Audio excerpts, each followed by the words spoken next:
debate. Você que nos acompanha, o que você acha de Michele Bolsonaro? Então, o PL, Partido Liberal, contratou pesquisas para saber justamente o desempenho eleitoral de Michele Bolsonaro no estado do Rio de Janeiro e também no DF, Distrito Federal. Ela é cotada para disputar uma vaga no Senado Federal. A ex-primeira-dama também já foi testada no Paraná, onde um levantamento do Paraná Pesquisas indicou que ela é a favorita para uma vaga no Senado pelo estado. Valdemar Costa Neto, que é o presidente da sigla, já defendeu uma eventual candidatura de Michele. Ela tem viajado para várias cidades do Brasil em eventos do partido como presidente do PL Mulher.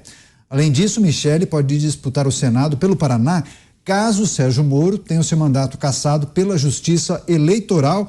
José Maria Trindade, vou começar com você, Zé.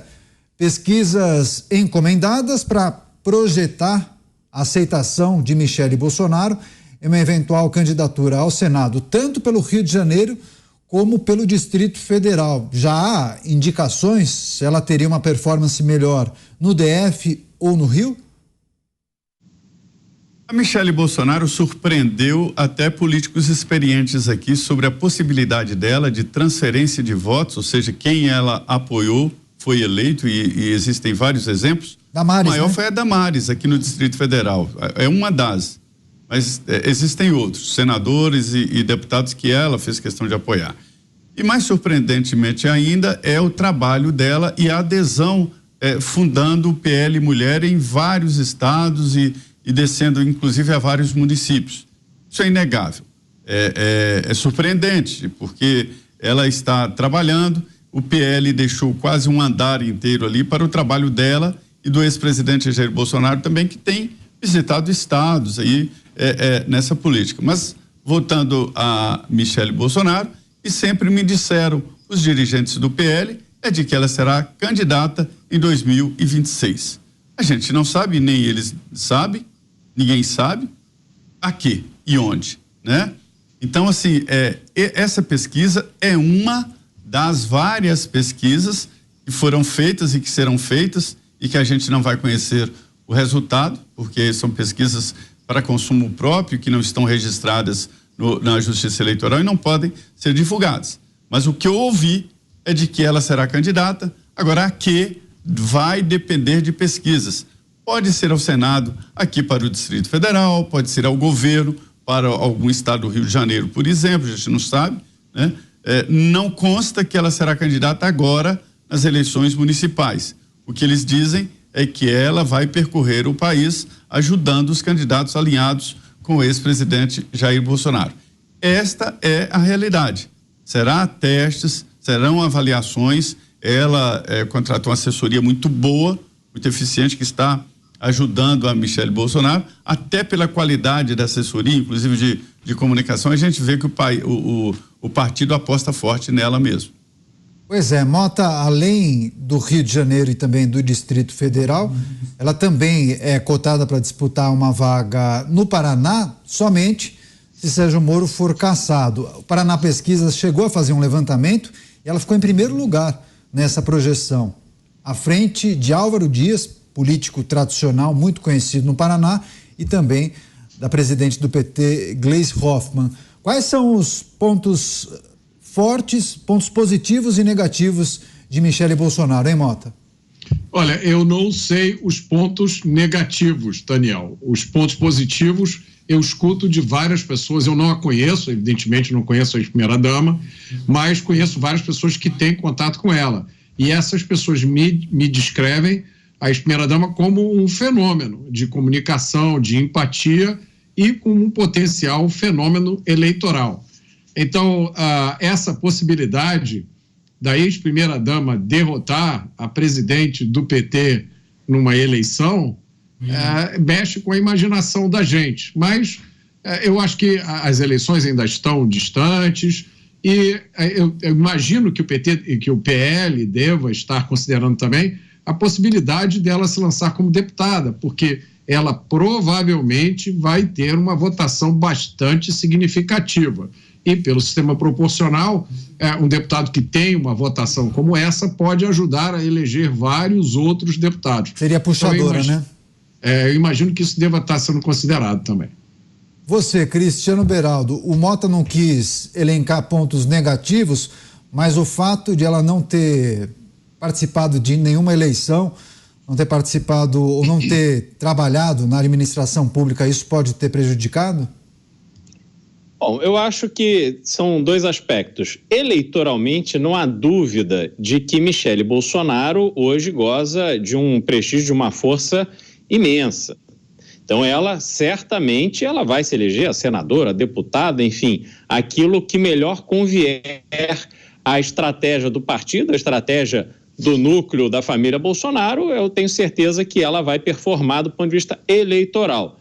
Obviamente que um senador, ele tem um papel muito importante em relação ao seu estado.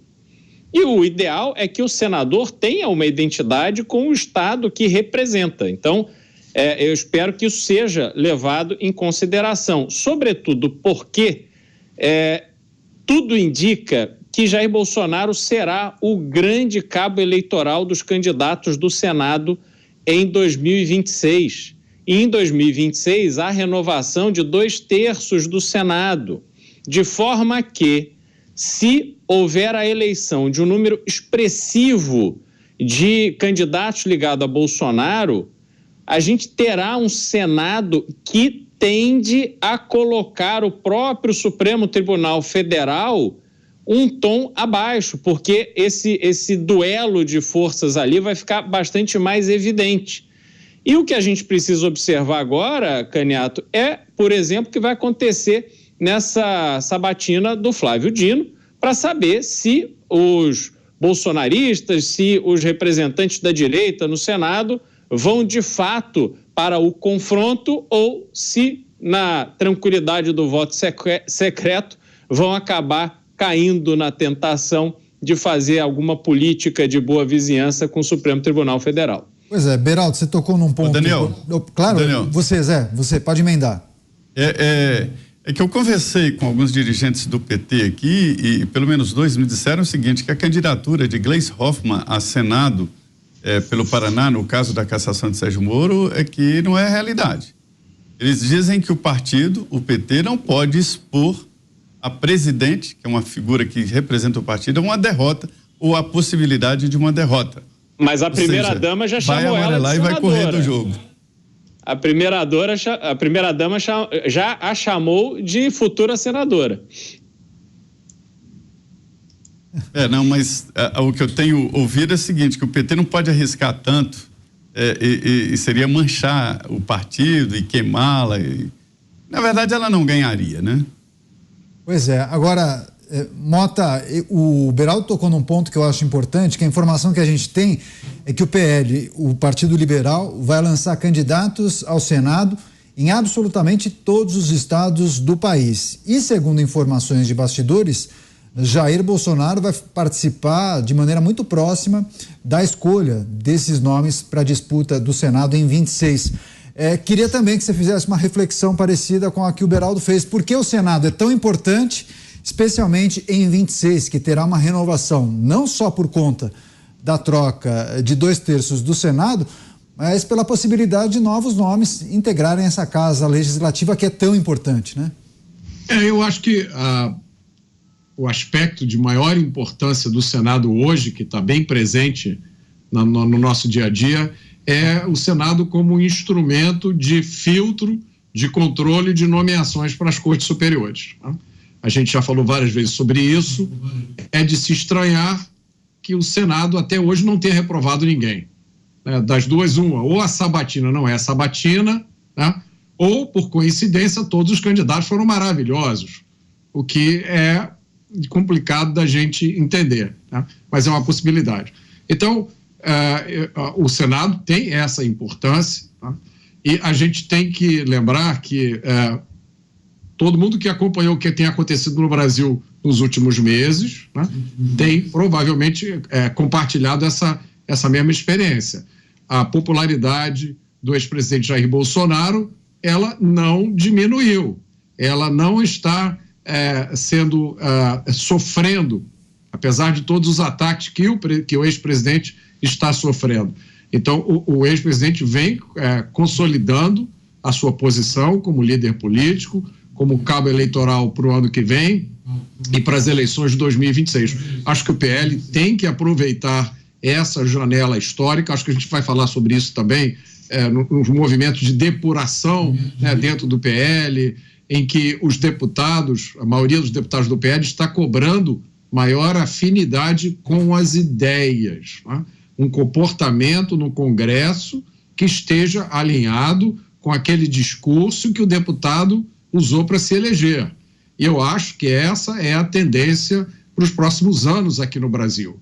Ninguém mais vai conseguir ter uma vida mansa se, na hora da eleição, se apresentar como conservador, de direita. Esse meu passado de esquerdista, né, de comunista, isso ficou para trás. Eu agora, olha aqui, né, a Bíblia nas minhas mãos, se elege desse jeito e depois, na hora, né, como diz o grande Zé Maria, no escurinho do cinema, troca lá um voto por um carguinho numa estatal.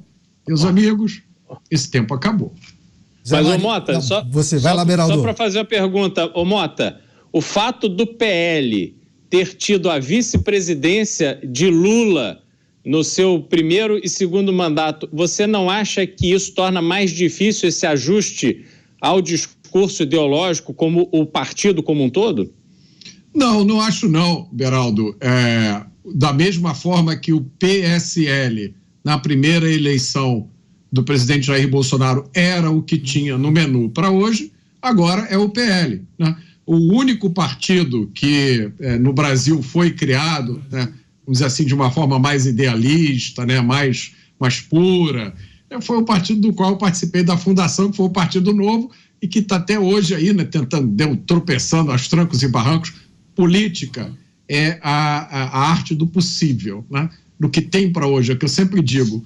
O que nós vamos comer, abre o menu e vê o que tem no menu. Não adianta pedir uma coisa que não tenha no menu, porque o restaurante não vai servir, né? Zé Maria, também quero te ouvir a participação de Jair Bolsonaro na escolha dos candidatos ao Senado e a projeção para essa disputa em 26, possibilidade de uma grande renovação, não somente por conta, naturalmente, dos 2/3 que serão renovados, mas também novos nomes devem aparecer, né, Zé?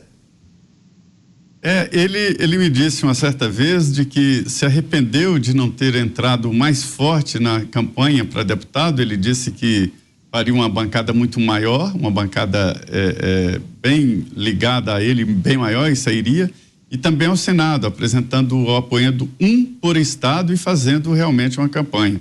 O Senado é muito importante. Uma vez eu me lembro de uma história do Ronan Tito, esse senador por Minas Gerais, comparando Câmara e Senado.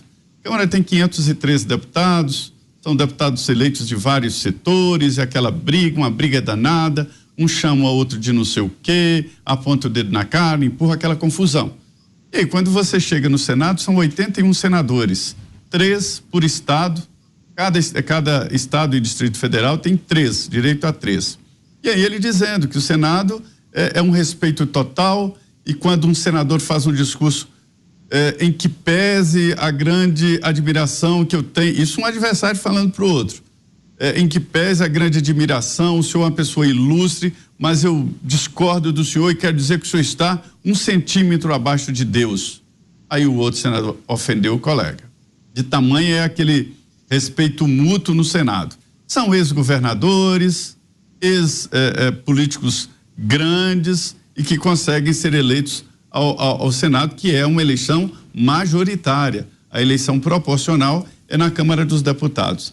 A origem disso é a seguinte: as bancadas estaduais, né, aqui, né, as representações, elas levam em consideração o número de habitantes e o número de eleitores. Então, São Paulo teria quase 200 parlamentares, mas os constituintes, a maioria nordestina, colocou um freio em São Paulo e colocou na Constituição que 70 é o número máximo de deputados federais que qualquer estado possa ter, mesmo tendo milhões a mais de eleitores.